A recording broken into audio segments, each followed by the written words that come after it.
troublé cherche à comprendre un rêve venu du ciel qu'il ne peut défendre.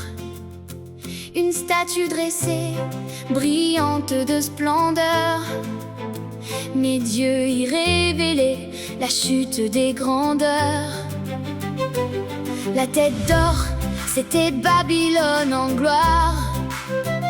605 avant Jésus-Christ dans l'histoire. Nebuchadnezzar règne avec autorité, mais Dieu lui montre que tout va s'achever.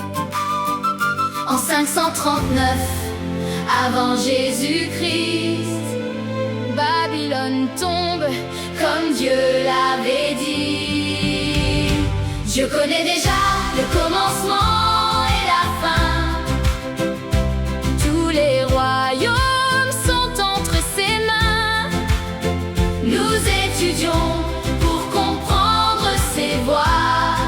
Daniel nous révèle la vérité et la foi.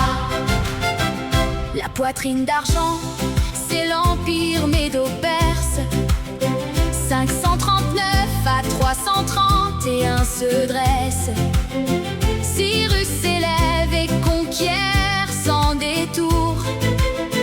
Mais le plan divin s'accomplit chaque jour.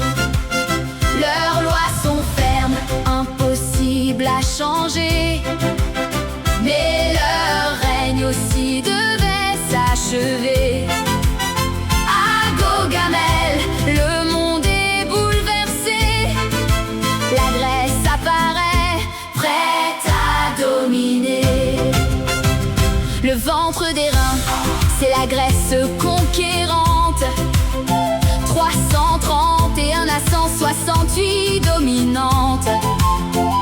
Alexandre avance comme un éclair dans la nuit, mais sa mort divise ce qu'il avait construit.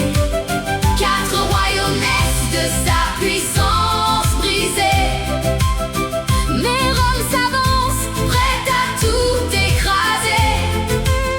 En 168 avant Jésus-Christ, le fer prend le monde, rien ne lui résiste. Les jambes de fer, c'est Rome qui domine. 168 avant Jésus-Christ.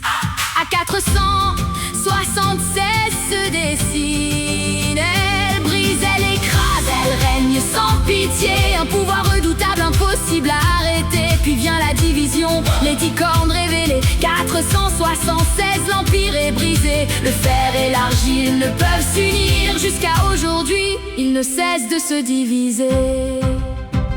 Dans Daniel 7, la vision se répète, mais sous forme de bête, plus sombre et plus nette. Lion, ours, léopard et la bête terrible. Dieu montre la vérité, profonde et visible. Dieu connaît déjà le commencement et la fin. Rien n'échappe à son dessein divin.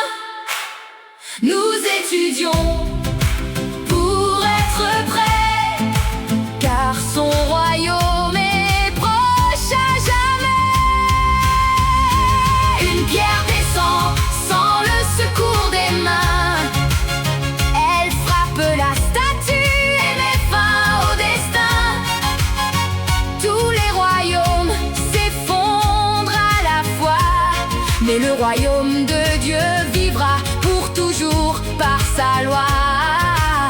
Jésus revient bientôt, préparons nos cœurs, car son règne éternel apportera le bonheur. Dieu connaît déjà le commencement et la fin. Jésus revient bientôt, rien n'échappe à son dessein divin.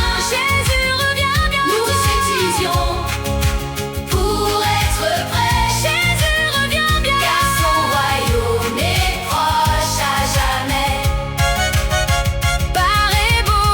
Ce message est partagé. Jésus revient bien. À Dieu seul soit toute la gloire.